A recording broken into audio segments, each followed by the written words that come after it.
tal? ¿Cómo están ustedes? Bienvenidos a un nuevo capítulo de PTT, P-Tech Talk, charlas de tecnología. Muy bienvenido, Iván Silich. ¿Cómo te va? Hola, Cristian. Muy bien. ¿Cómo estás tú?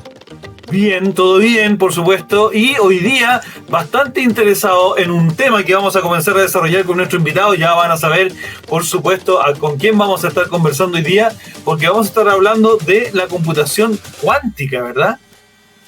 Así es, vamos a estar hablando de la computación cuántica, vamos a conversar sobre qué significa esto, qué lo diferencia de la computación actual y qué va a pasar el día que tengamos realmente computación cuántica, porque va a haber cambios, va a ser una especie de nuevo año 2000 en cierto sentido, así que creo que tenemos cosas muy, muy interesantes para conversar con nuestro invitado de hoy. Exactamente, vamos a ir a revisar nuestra gráfica de bienvenida, por supuesto, y ya regresamos con más charlas de tecnología aquí por las pantallas de UCB Televisión. Quédense ahí, vamos y volvemos. La historia del universo comenzó en un vacío absoluto. Hace 3.8 mil millones de años, una chispa irrumpe en la oscuridad.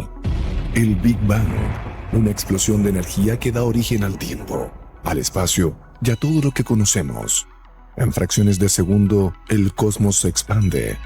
Cientos de millones de años después, nacen las primeras estrellas, que al morir siembran el universo con elementos que, eones después, formarán galaxias y en una de ellas, un planeta azul.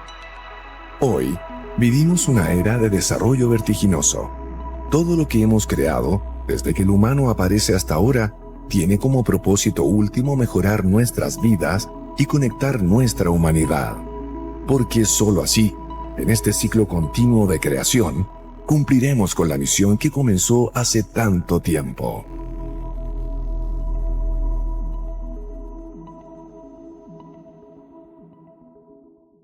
Bueno, ya estamos de regreso, por supuesto, haciendo P-Tech Talk, charlas de tecnología, mi estimadísimo Iván.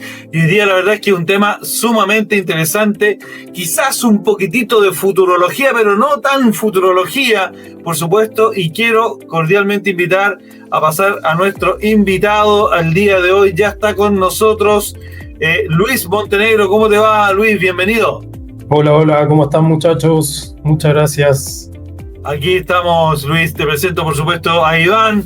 Luis Montenegro es Head of Cybersecurity de Secure Quantum, una empresa, por supuesto, que se dedica a desarrollar este tema. Y antes, Luis, de que nos cuentes un poco, de entrar en materia, nosotros siempre le pedimos a Iván que haga una introducción, ¿no es cierto? Esas introducciones que hace Iván tan sabias con respecto a este tema de la computación cuántica, que representa, entre comillas, podríamos decir, la próxima gran revolución o evolución tecnológica, Iván. Sí, a ver, en realidad ya estamos un poco viviendo la era de computación cuántica, pues esto ya empezó, ya partió, no es el próximo gran descubrimiento. Esto hay que lograr que llegue a escala, que empiece a ser funcional, pero ya está, las bases están sentadas.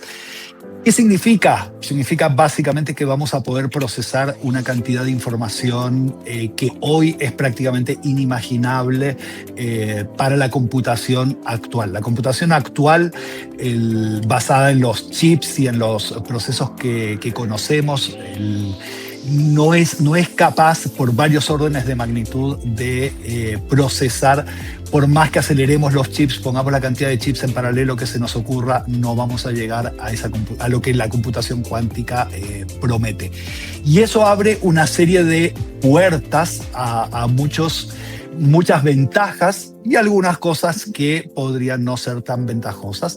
Y sobre eso, cada uno de esos puntos es lo que vamos a estar desarrollando hoy. Y Luis, que está aquí con nosotros, nos va a dar todas las precisiones que a nosotros, que no somos tan expertos en esta materia, se nos escapan.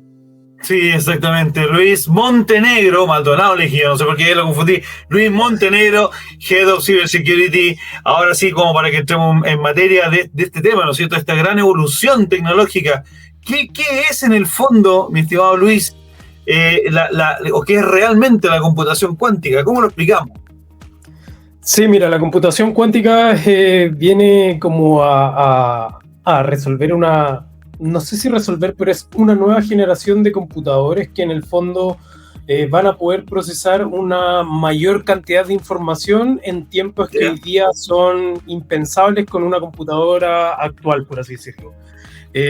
Entonces, con esa capacidad de procesamiento, hoy día vamos a poder tener muchos beneficios en términos de ciencia, investigación, quizás poder curar alguna enfermedad con respecto a esto, utilizar mayores como base lógica para enseñar a sistemas y que estos puedan apoyarnos en esta investigación, pero también existe el riesgo de que hoy día, cuando tengamos o nos enfrentemos a un computador cuántico que sea capaz de tener esta capacidad de procesamiento, también nos vamos a enfrentar a un riesgo que hoy día, por así decirlo, no sé si es tan ficticio, pero puede ser un hito en nuestra humanidad, porque hoy en día tenemos que entender también que muchos de los sistemas actuales están compuestos por sistemas criptográficos, y el computador, el computador cuántico va a poder romper todos los sistemas de criptografía actual. No me quiero extender tanto ahora en la respuesta. Sí, correcto. Te doy el pase, más o menos por ahí va la cosa. ¿Te animas a explicar un poquitito cuál es la diferencia entre los computadores actuales que se basan en dos estados, sino el famoso binario, y cómo opera un computador cuántico? Sí, mira, yo creo, claro, tú lo dijiste muy bien, hoy día el computador actual es el número binario, el 0 y 1, ¿cierto? Pero claro, hoy día, con la física cuántica y también fenómenos de la mecánica cuántica, hoy día estaríamos hablando de una diferencia que se habla de la superposición de fotones. En el fondo, un fotón puede estar en dos lugares al mismo tiempo. Entonces, tampoco quiero explayarme mucho en ese tema porque ya hablar de temas físicos que no soy tan experto, pero ese es más o menos la gran diferencia en términos de arquitectura del computador, y eso lo que se traduce es en mayor capacidad de procesamiento. Entonces, hoy en día, correcto, si quisiéramos usar nuestro computador actual para descifrar algún problema matemático, nos demoraríamos años en poder llegar al resultado, versus que la computadora cuántica lo podríamos tener en días, horas, quizás minutos. Sí, ahora si analizamos un poco las implicancias concretas que tendrá tanto para la ciberseguridad como para los negocios, para la educación, ¿desde qué punto de vista tú crees que este cambio, esta evolución podría realmente tener un impacto en la sociedad actual? Porque fechas concretas, yo sé que hay algunos ya ciertos prototipos que de alguna u otra manera están ejecutando algunas funciones, hay ciertos países que de alguna u otra manera están tomando ventaja. Así como hoy día, de alguna u otra manera, se pelean un poco el liderazgo con la inteligencia artificial, me imagino que esto también en el futuro es un punto estratégico, ¿no es cierto? Liderar la computación cuántica el día de mañana va a poder llegar a convertir en países en superpaíses, ¿no es cierto? En titanes, digamos, de la administración de la IA y de la computación cuántica. Sí, tal cual. Yo creo que ahí también existe como esta mirada un poco más política de quién va a ser el primer país que va a tener el computador cuántico, que lo va a poder desarrollar. Y ahí, bueno, cuando hablamos entre colegas, nos empezamos a decir, oye, pero ¿tú crees que si alguien ya tiene el computador cuántico, lo va a hacer público hacia todos? Así como, ¿por qué tendría que demostrar que ya tengo esto si es que lo puedo seguir usando en secreto para descifrar comunicaciones, qué sé yo? Pero bueno, quizás ese otro tema. Pero efectivamente, hoy día nos enfrentamos a esta posible amenaza, que si bien nosotros podemos meter este posible riesgo en una clásica matriz de riesgo que utilizamos en ciberseguridad, en el fondo sabemos que es un riesgo que hoy día tiene una muy baja probabilidad de que ocurra, pero el impacto es catalogado como muy alto. ¿Por qué? Porque hoy en día, todo, como les comentaba hace un ratito, todos nuestros sistemas se conforman a través de algoritmos que están basados en problemas matemáticos para poder nosotros encriptar comunicaciones y también encriptar información que reside como a nivel de reposo, por así decirlo. Entonces, dado que toda esa información, esta criptografía que nosotros tenemos actual, se basa en algoritmos que a su vez se basan en un problema matemático, como es la multiplicación de dos números primos grandes, hoy en día un computador no puede factorizar ese número, pero fíjate que el computador cuántico sí podrá factorizarlo a través del algoritmo de Shor. Entonces, el riesgo es que todo lo que nosotros conocemos actualmente, como nuestra comunicación que hago desde mi computadora, la página del banco, a lo mejor el cifrado que existe de información que reciben bases de datos, que tienen que estar guardadas por cierta cantidad de tiempo, todo eso tenemos el riesgo y la amenaza de que pueda ser descifrado por un computador cuántico en cosas de minutos, horas. Entonces, ese es el mayor riesgo. Entonces, como decías tú, muchos países ya se están preparando para esto y están comenzando. Bueno, nosotros acá en Latinoamérica seguimos mucho lo que habla y lo que dicta Estados Unidos, y allá ya están haciendo como una especie de memorándum donde todas las entidades gubernamentales tienen que comenzar a migrar los algoritmos con los cuales están utilizando en su criptografía, ya sea para cifrar información, pero también para manejar las comunicaciones. Entonces, acá en Latinoamérica también se está comenzando a ver eso, qué es lo que dijo Estados Unidos, cuáles son esos algoritmos, cuáles son los plazos que tenemos, y si hay un roadmap, un cómo hacerlo, ya lo estamos también viviendo acá en Latinoamérica. Sí, perfecto. Iván, tú en Estados Unidos, este tema de alguna u otra manera también se escucha, ¿no es cierto? Está en el radar al menos. Está en el radar en el ambiente de tecnología. No es un tema que nos tome mayormente por sorpresa. Esto es un tema que está en el ambiente tecnológico, se conversa, se habla sobre esto.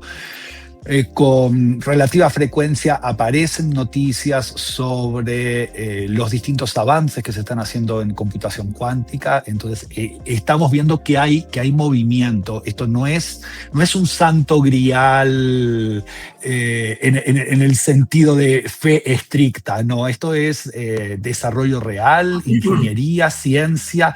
Esto es algo que está sucediendo y que se va a convertir en una realidad en algún momento dado.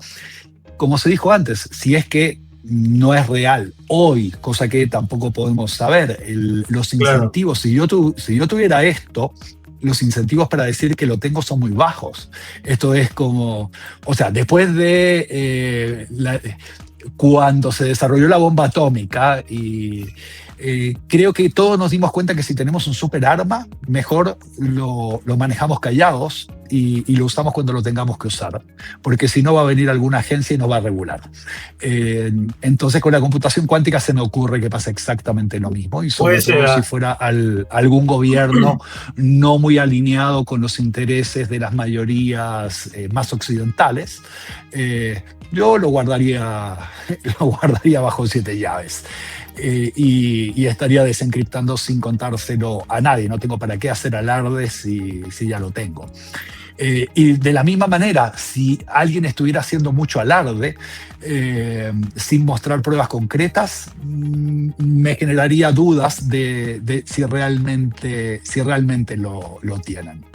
Sí. De hecho, hay algunos países ya que de alguna u otra manera, y coincido contigo, Iván, creo que la administración, creación, posesión y usabilidad de la computación cuántica sí obviamente tiene un punto estratégico, digamos, a nivel internacional y nacional, porque va a marcar absolutamente la pauta en cuanto a lo que es el uso de la informática en el futuro, y no solamente desde el punto de vista como ingenieril y de seguridad y de mercado, de negocio, sino que también va a transformar un poco nuestro día. Ahora, Luis, ese famoso Q-Day, ¿cómo se visualiza en la industria de alguna u otra manera? Yo sé que tú tienes el expertise como en el ámbito de la ciberseguridad, pero también tiene un impacto a nivel genérico, y que de alguna u otra manera muchas empresas ya están comenzando a manejar la información, a guardarla, a protegerla, porque no sabemos si acaso incluso va a tener una variación hasta en los sistemas operativos, ¿no?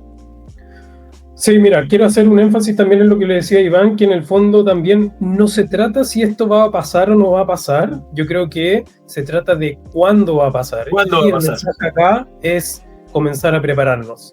Y el Q-Day es un concepto que en el fondo tiene que ver mucho con lo que hemos estado hablando, es cuándo va a ser el momento en que el computador cuántico sea capaz de generar este nivel de procesamiento que pueda romper toda la criptografía actual. Ese digamos, es a nivel conceptual el llamado Q-Day, ¿cierto? Entonces, hoy en día, muchas empresas, gobiernos, partners tecnológicos ya se están preparando para esto, y mucho tiene que ver también lo que, como les comentaba anteriormente, lo que dice Estados Unidos con el NIST, que es el Instituto Nacional de Estándares y Tecnologías de Estados Unidos, y esta instancia, por así decirlo, que entre comillas, acá muchas de las empresas a nivel latinoamericano, en Chile propiamente tal, seguimos muchas las regulaciones de la NIS, muchos los estándares de la NIS. Entonces, si es que alguien está escuchando por ahí, ya sabe, y todos conocemos qué es lo que es la NIS, y la NIS ya te dice, oye, ¿sabes qué? Hay un roadmap para migración que tiene que ver máximo el 2035, y nosotros como NIS hicimos una especie de participación ciudadana donde muchas empresas de algoritmos postularon estos nuevos algoritmos. ¿Para qué?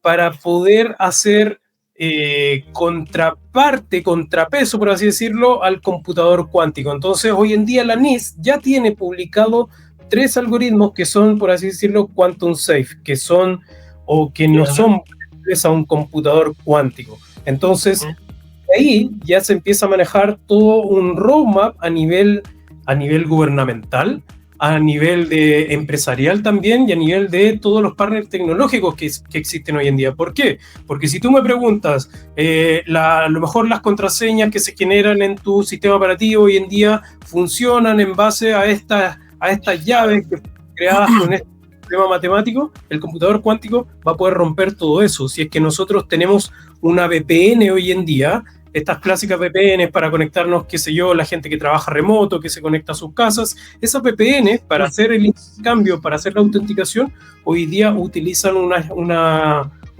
clave RSA, que son las que comentaba, son basadas en este problema matemático de la multiplicación de dos números grandes. Entonces, cuando llegues el Q-Day, todas estas por así decirlo, autenticaciones, criptografía, va a poder ser rota en segundos, claro, y tu no sirve más. Entonces, ese es como el riesgo, y por lo tanto, como les comentaba, desde la NIS, desde el gobierno de Estados Unidos, ya hay documentación, ya hay memorándum para decir, tienen que migrar sus sistemas a utilizar estos nuevos algoritmos. Y ahí viene toda la conversación de que, ok, ¿qué tengo que hacer a nivel de sistema, a nivel de aplicativos, a nivel de infraestructura, para poder soportar el uso de estos nuevos algoritmos? Entonces, no es una cosa de que cámbiate de polera por esta otra y listo, claro, ya está suelto. Hay toda una especie de trabajo que hay que hacer por detrás.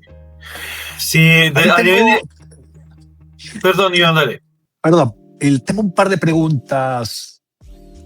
Y quizás yo no soy especialista en encriptación ni nada parecido, entonces quizás es demasiado obvio. Pero el hecho de encriptar y desencriptar consume capacidad de proceso. O sea, tenemos un procesador que está ejecutando el proceso, valga la redundancia, de encriptar en un extremo y desencriptar en otro, cuando estamos hablando de encriptación y desencriptación de datos que están en tránsito. Ahí hay que hacer la diferencia entre datos que están en tránsito y datos que están almacenados. Y es sabido que el proceso de encriptación es bastante exigente, de encriptación y desencriptación es bastante exigente para los CPU. Y no siempre, y acá casi que revelo mi edad, no siempre fue posible transmitir datos en tiempo real con volúmenes suficientemente altos, como por ejemplo una videoconferencia, y encriptarla a la vez, o traspasar grandes volúmenes de datos encriptándolos en tiempo real. Entonces mi pregunta es, Tú comentaste que ya hay algoritmos que son capaces de soportar un intento de descifrado por parte de la computación cuántica. ¿Esos algoritmos consumen más de la computación actual? Si queremos usar esos algoritmos hoy para encriptar una transmisión de datos, ¿van a consumir más recurso de procesador que un algoritmo tradicional? Y si es que van a consumir más, ¿qué tanto más y qué tan viable es poder hacer transmisiones de grandes volúmenes de datos encriptados con estos nuevos algoritmos a prueba de computación cuántica? Buena pregunta, y quiero hacer quizá una especie de paralelo ahí, porque quizás hay un cruce conceptual, porque a nivel técnico, hoy en día existen soluciones que te permiten cifrar la comunicación en reposo y son, por así decirlo, no son computadores cuánticos, entonces son soluciones que ya trabajan en esto y ya se encargan también en no tener alta latencia, en no sobrecargar el computador o no sobrecargarte la red. Eso hoy día ya está resuelto. Lo que quiero hacer énfasis también es, hoy en día lo que nosotros debemos preocuparnos no es quizás el cifrado como tal, sino que es el algoritmo o la llave con el que tú estás cifrando la información. Entonces, es como una un poquito separación de conceptos, porque hoy en día lo que nosotros tenemos que proteger también es la llave. Porque ¿qué es lo que pasa? Si yo descubro cómo fue creada la llave, ya puedo tener la llave para poder desencriptar la información. Entonces, sí, poco el énfasis debe ser, si bien en el algoritmo para crear esta llave, y también en quizás la entropía que nosotros podemos entregarles a esa llave. Entonces ahí creo que esa es la gran diferencia. Y hoy en día, cuando yo veo información cifrada, hoy en día para poder descifrar tengo que tener la llave. Esto es como un candado y una llave. Si yo tengo una llave que es débil, voy a poder abrir ese candado con cualquier otra llave que a lo mejor sea similar. Pero si yo tengo una llave que es totalmente robusta, que fue creada con un algoritmo y con entropía a nivel de números que son totalmente impredecibles, yo ese candado no lo voy a poder romper nunca. Entonces, yo creo que esa es como la gran diferencia. Y a nivel, volviendo al tema, volviendo al tema de el cifrado de la data en reposo, hoy en día ya existe. De hecho, nosotros tenemos un partnership con Thales, donde Thales ya ofrece este cifrado de datos tanto en reposo como en movimiento, y lo que nosotros como Secure Quantum estamos haciendo ahí es reforzar la llave que está utilizando la solución de este partner para cifrar la información. Entonces, ahí también volvemos al otro tema, que es un concepto que también está dando vuelta hoy en día, el que es el Harvest Now, Decrypt Later. Hoy día los atacantes están robando información que está cifrada, ¿cierto? Pero después ellos la van a guardar el tiempo que sea necesario hasta cuando llegue este computador cuántico que pueda descifrar todo esto, y van a poder, por así decirlo, encontrar cómo fue creada la llave. Y una vez que tengan eso, ya van a poder descifrar cualquier cosa en minutos o en segundos. Entonces, esa es como la gran diferencia, y quería hacer énfasis en ese a nivel quizás conceptual, por así decirlo. Sí, correcto. La verdad, hoy el tiempo pasa muy rápido, y prácticamente nos quedan 5 minutos de programa, pero qué bueno que tocaste el tema del desarrollo local, porque la pregunta es ¿qué rol jugamos nosotros ahora como país? ¿No es cierto? ¿Hay algunas soluciones que se están desarrollando, que se están implementando acá en Chile? ¿Hay desarrollo de soluciones basadas en esta tecnología ya en nuestro país? Sí, mira, nosotros acá en Secure Quantum estamos basados en Concepción, y acá los fundadores son muchos científicos, físicos, y acá crearon un generador de números cuánticos de forma aleatoria. Y ustedes me dirán, ¿para qué utilizamos esto? Nosotros ese nivel de entropía, ese nivel de números aleatorios, nosotros estamos reforzando todo lo que son hoy día llaves criptográficas, y así como también reforzar también los algoritmos que hoy día publicó el NIST y también los que se están usando actualmente. Entonces, ¿para qué? Para cruzarlo con lo que les comentaba antes. Poder reforzar las llaves que nosotros estamos utilizando en nuestra criptografía y en nuestro cifrado de información. Y eso tiene que ver con, ok, refuerzo mi llave, ¿cierto? Y estoy un poco más seguro en términos de la predictibilidad que puede tener la llave de cara a un atacante. Entonces, nosotros estamos trabajando hoy en día, como les contaba, con este panel tecnológico donde podemos reforzar las llaves del cifrado de data en reposo, todo lo que tiene que ver con cifrar las bases de datos, pero también si es que queremos cifrar la comunicación entre dos sucursales de alguna entidad, también toda la comunicación que viaje en la sucursal 1 y la sucursal 2 va a ir cifrada y ese cifrado, como les digo, está creado con nuestras llaves reforzadas, con esta entropía cuántica. Y por otro lado también estamos haciendo varias cositas en términos de integración para mejorar lo que les comentaba de las VPN. Bueno, la verdad es que el tema da para mucho, hay harto baño que cortar acá todavía. Estaba buscando un poquito acá mientras conversaban ustedes cuándo más o menos se espera la llegada de esta nueva tecnología. Acá la IA dice que efectivamente podrían verse los primeros elementos, las primeras presencias en esta década, así que yo creo que ya no estamos tan lejos, o sea, que está preparado para que no nos vaya a caer de sopetón como nos cayó la inteligencia artificial y que de alguna u otra manera tuvimos que aprenderla como sobre la marcha, así que están todos avisados. Así que mi estimado Luis Montenegro, te queríamos dar las gracias por esta conversación. Luis Montenegro, Head of Security de Secure Quantum, desde la bella ciudad, por supuesto, de Concepción, en el sur de nuestro país. Una vez más, Concepción sacando la cara por el sur. Muy bien. Oye, muchas gracias por el espacio, un gusto conocerlos. Igualmente, Luis, así que te damos las gracias nuevamente. ¿Ya? Ok, perfecto. Dale. Bueno, gracias, Luis. Iván, hora de comenzar a despedirnos. Comenzamos a cerrar. Este es un tema increíble, ¿eh? El tema es apasionante. Bueno, vemos noticias permanentemente y si uno las busca, realmente encuentra mucha noticia. Hay avances concretos sobre esto. Y como decía Luis, ya podemos prepararnos, quizás no tanto como individuos, quizás esto no sea un tema del cual preocuparse en la casa, pero sí las compañías, los gobiernos, las instituciones y quienes de una u otra manera somos responsables de resguardar datos, creo que tenemos que estar sumamente preocupados en términos de que tenemos que hacer algo. ¿Por qué? Porque los que tenemos datos personales, pronto cuando entre en vigencia la Ley de Protección de Datos Personales en Chile, vamos a tener obligaciones concretas con respecto a esos datos.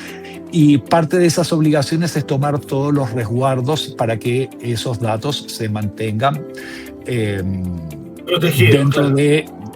protegidos. Y eso va a significar evidentemente que vamos a tener que estar pensando en el famoso Q-Day y cómo esos datos eventualmente podrían ser desencriptados en un futuro bastante cercano. Entonces, creo que es un tema que, si bien parece un poco lejano, no es tan lejano, claro, y tenemos que estar pensándolo desde hoy. Exactamente, que aprendamos un poquitito lo que nos pasó con la IA, que apareció y nadie sabía. Por lo menos acá estamos levantando la banderita y diciéndole, no digan que no le avisamos y usted lo escuchó. Hay una frase que a mí me gusta mucho que dice algo así como que tu falta de planificación no se convierta en mi emergencia.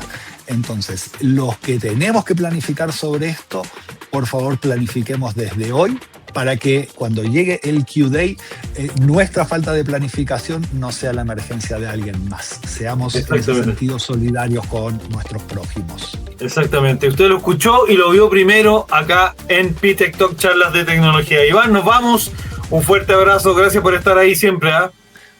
Igual, muchas gracias y gracias a todos los que nos ven y nos escuchan. Exactamente, a los que nos ven y nos escuchan a través de las pantallas de UCB Televisión, un fuerte abrazo, por supuesto también a la gente que nos ve en YouTube y nos escucha a través de Spotify, los leemos en los comentarios. Un abrazo, que estén muy bien, gracias por vernos, hasta la próxima.